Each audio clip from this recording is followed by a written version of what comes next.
Assalamualaikum warahmatullahi wabarakatuh. Perkenalkan, nama saya Nia Putri Dwi Utami dengan NIM 11231063. Pada kesempatan ini, saya akan membahas sebuah peristiwa yang sempat menjadi sorotan luas bagi masyarakat, yaitu khusus yang melibatkan seorang dosen Universitas Islam Makassar Al-Ghazali dengan seorang kasir swalayan. Kasus ini bukan hanya sekedar insiden viral di media sosial, melainkan cerminan dari persoalan etika, profesionalisme, relasi kuasa, serta nilai-nilai kemanusiaan dalam kehidupan sosial. Melalui pembahasan ini, diharapkan kita dapat melihat peristiwa tersebut secara lebih mendalam dan menjadikannya sebagai bahan refleksi bersama untuk membangun sikap yang saling menghormati dalam ruang publik. Kasus yang melibatkan seorang dosen Universitas Islam Makassar Al-Ghazali dengan seorang kasir swalayan beberapa waktu lalu telah menjadi sorotan luas bagi masyarakat. Nah, peristiwa ini tidak hanya viral di media sosial, tetapi juga memicu publik yang panjang mengenai etika, profesionalisme, relasi kuasa, serta tanggung jawab moral individu yang memiliki status sosial tertentu. Kasus ini menjadi penting untuk dibahas secara mendalam karena ia tidak berdiri sebagai insiden tunggal, melainkan merefleksikan berbagai persoalan struktural dan kultural yang masih kuat dalam kehidupan sosial kita.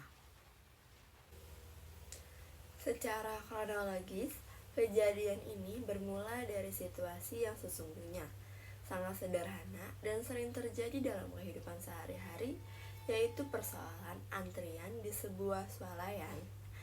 Seorang kasir menjalankan tugasnya dengan menegur seorang pelanggan yang diduga menyerobot antrian tersebut. Teguran tersebut merupakan bagian dari tanggung jawab profesional kasir untuk menjaga ketertiban, keadilan, dan kenyamanan seluruh pelanggan. Dalam konteks pelayanan publik, teguran semacam ini seharusnya dianggap wajar dan tidak perlu direspon secara emosional. Namun, yang terjadi justru sebaliknya. Teguran tersebut direspon dengan tindakan meludah ke arah kasir.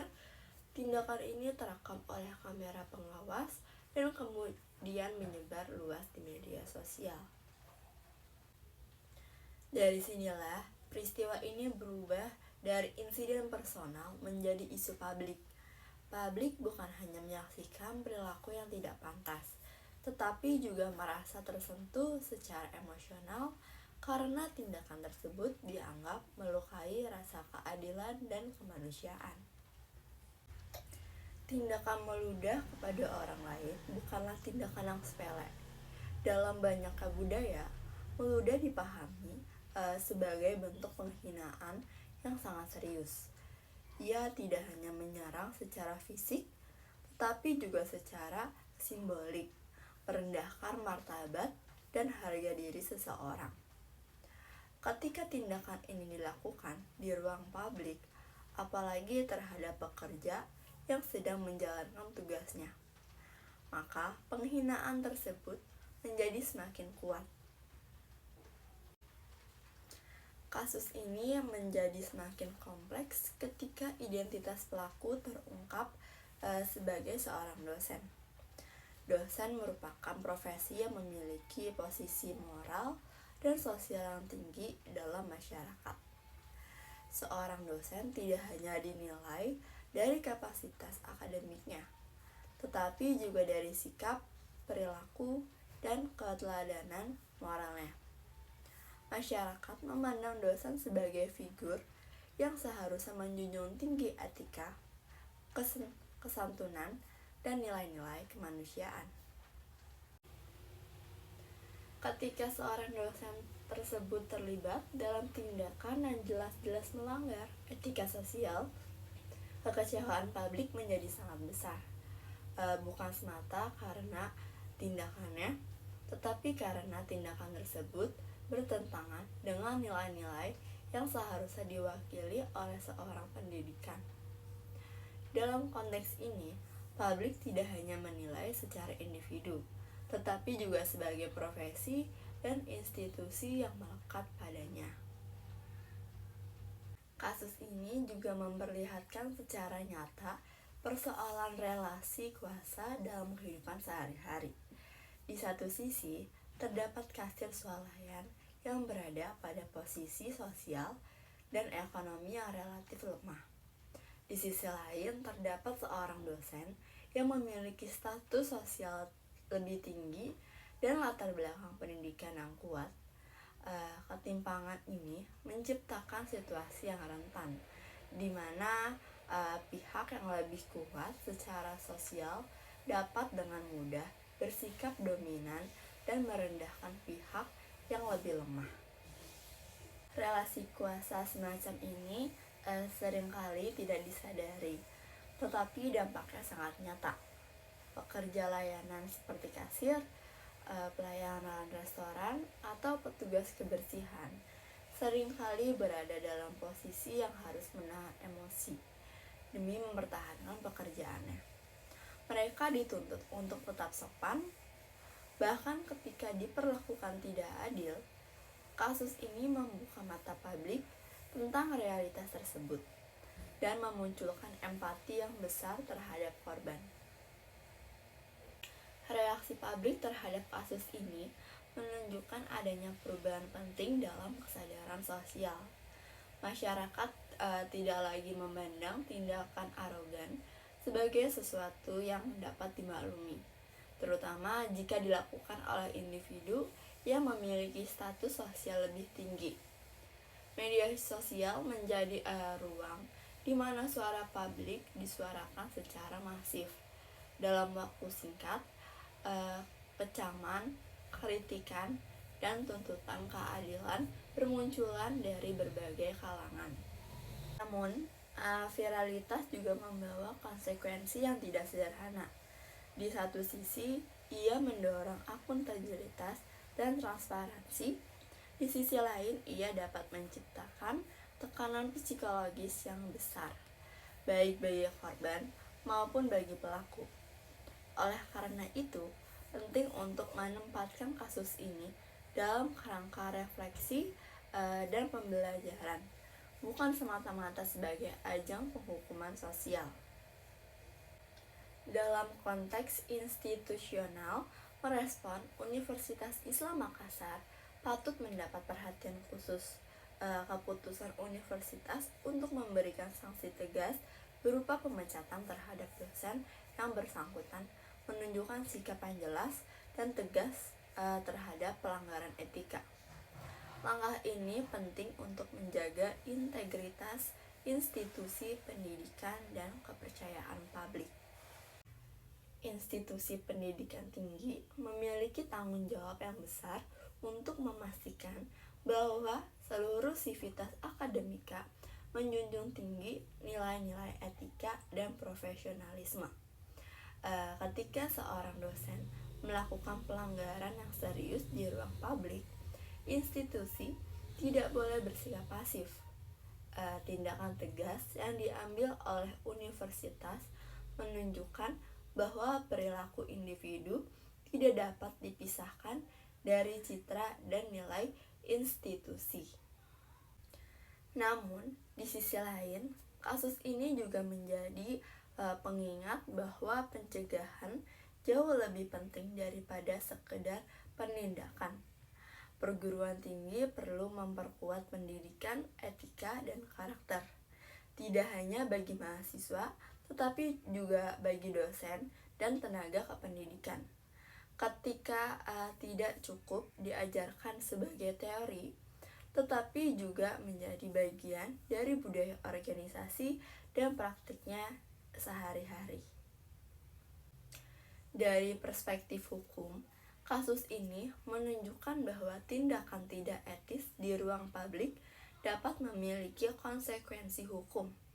Meludah kepada orang lain dapat dikategorikan sebagai perbuatan tidak menyenangkan atau penghinaan.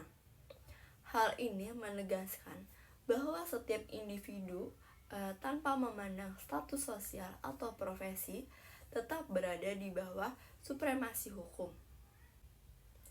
Kasus ini juga relevan untuk dibahas dalam kerangka hak asasi manusia. Setiap individu memiliki hak atas martabat dan perlakuan yang manusiawi. Pekerja layanan publik berhak mendapatkan perlindungan dari tindakan yang merendahkan dan kekerasan simbolik. Perlakuan tidak manusiawi dalam bentuk apapun merupakan pelanggaran terhadap nilai-nilai dasar kemanusiaan. Lebih jauh lagi, kasus ini mengajak kita untuk merenungkan makna pendidikan itu sendiri. Pendidikan bukan hanya tentang penguasaan ilmu, pengetahuan, tetapi juga tentang pembentukan karakter. Ketika seseorang yang berpendidikan lebih tinggi menunjukkan perilaku yang tidak mencerminkan nilai kemanusiaan, hal ini menjadi pertanyaan besar tentang efektivitas pendidikan karakter dalam sistem pendidikan kita. Kasus ini juga dapat dijadikan bahan refleksi bagi manusia dan generasi muda. Status akademik dan gelar pendidikan tidak otomatis menjadikan seseorang lebih bermoral. Etika dan empati harus terus diasah melalui kesadaran diri, refleksi, dan komitmen untuk menghormati sesama. Pendidikan tinggi seharusnya melahirkan individu yang tidak hanya cerdas secara intelektual, tetapi juga matang secara emosional dan sosial. Di sisi lain, penting juga untuk melihat kasus ini dengan pendekatan yang berimbang. Mengancam tindakan tidak berarti meniadakan nilai kemanusiaan perilaku. Setiap individu tetap memiliki hak untuk mendapatkan proses yang adil. Kritik terhadap tindakan harus diarahkan pada perilaku, bukan pada penghinaan pribadi yang berlebihan. Tujuan utama dari sorotan publik seharusnya adalah pembelajaran kolektif dan perbaikan sosial. Kasus ini pada akhirnya menjadi cermin bagi masyarakat secara keseluruhan. Ia mengingatkan kita bahwa etika, kesabaran, dan empati sangat dibutuhkan dalam interaksi sehari-hari. Dunia yang semakin cepat dan penuh tekanan tidak boleh menjadi alasan untuk mengabaikan nilai-nilai kemanusiaan dasar.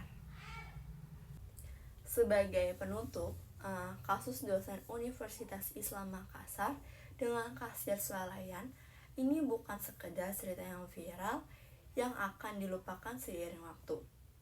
Ia merupakan pelajaran sosial yang penting tentang etika, kekuasaan, pendidikan, dan kemanusiaan. Jika dipahami dan direnungkan dengan baik, kasus ini dapat menjadi momentum untuk memperbaiki cara kita memperlakukan sesama, terutama mereka yang berada pada posisi yang rentan. Peristiwa ini mengingatkan bahwa sikap saling menghormati, empati, dan pengendalian diri harus senantiasa dijunjung tinggi dalam setiap interaksi sosial, terutama di ruang publik.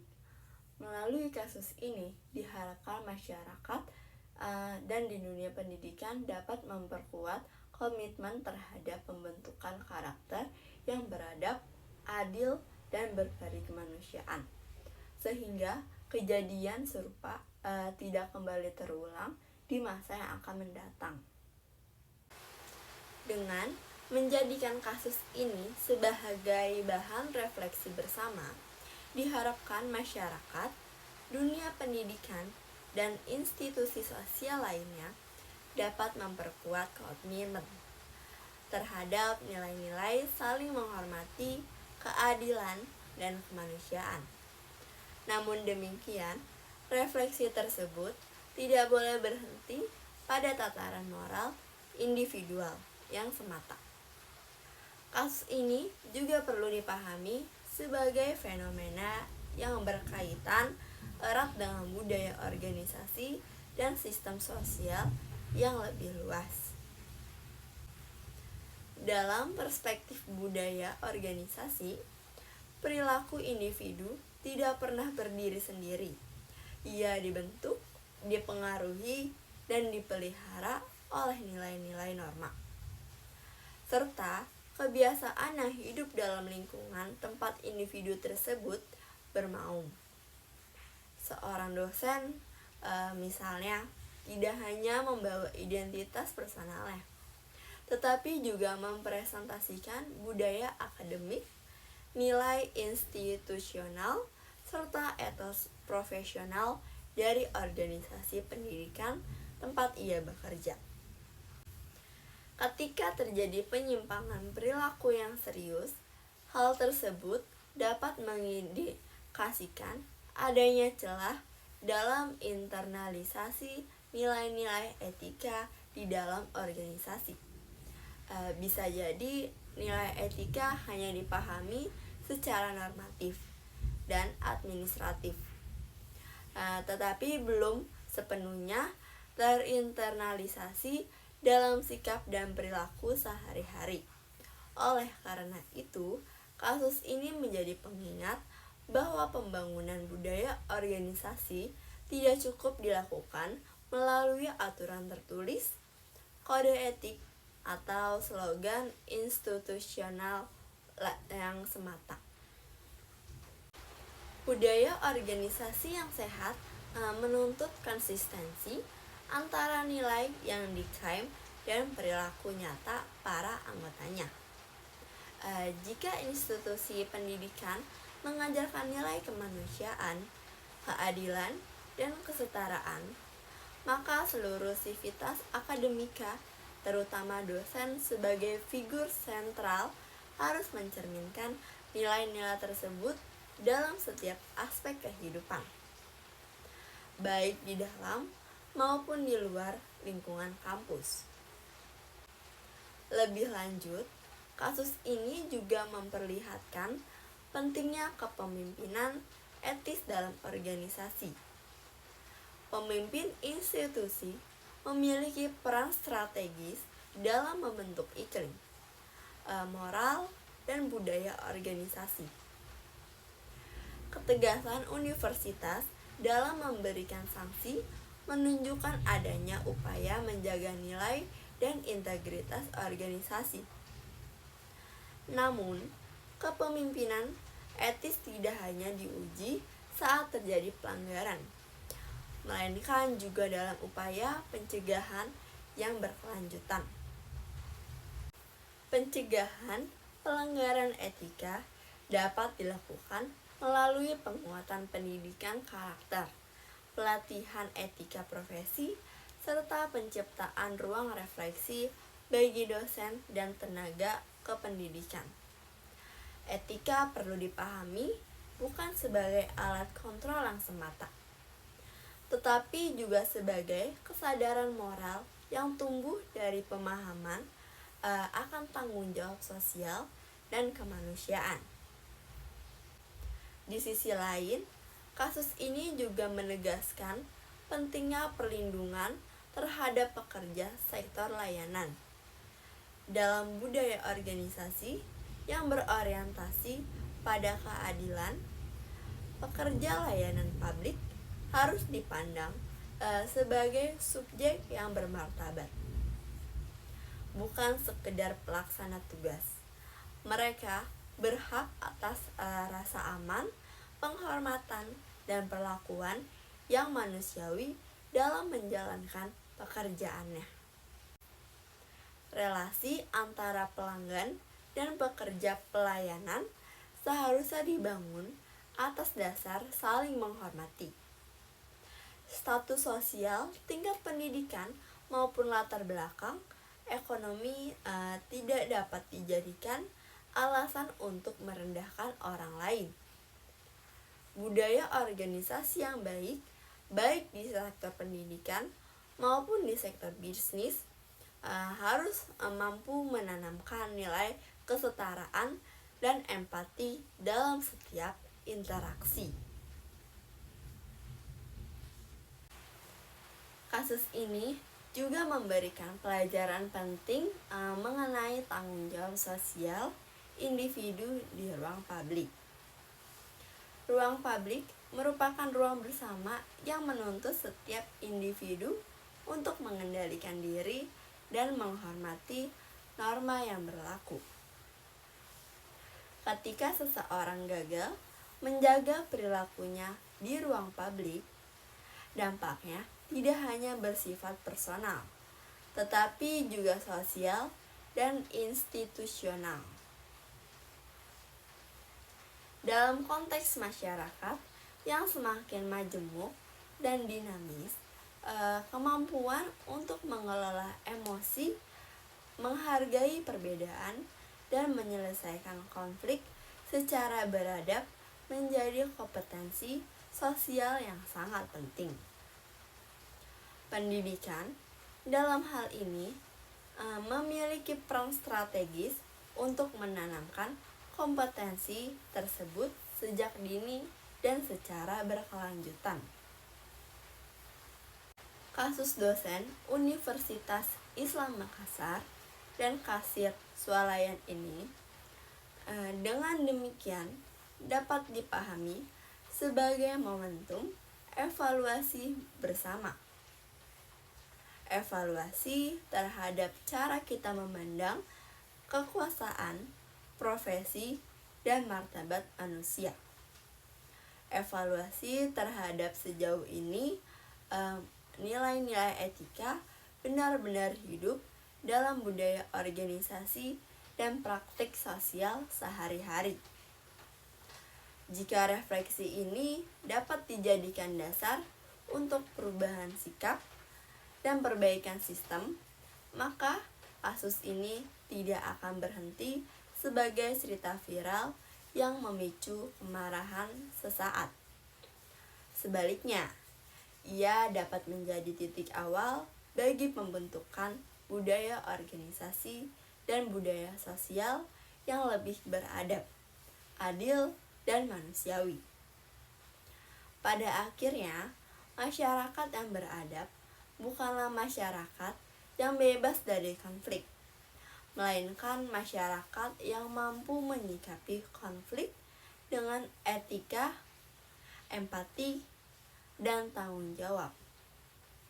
Pendidikan, budaya organisasi, dan kesadaran individu harus berjalan seiring untuk mewujudkan kehidupan sosial yang menjunjung tinggi martabat setiap manusia, tanpa memandang status, profesi, maupun latar belakang sosialnya.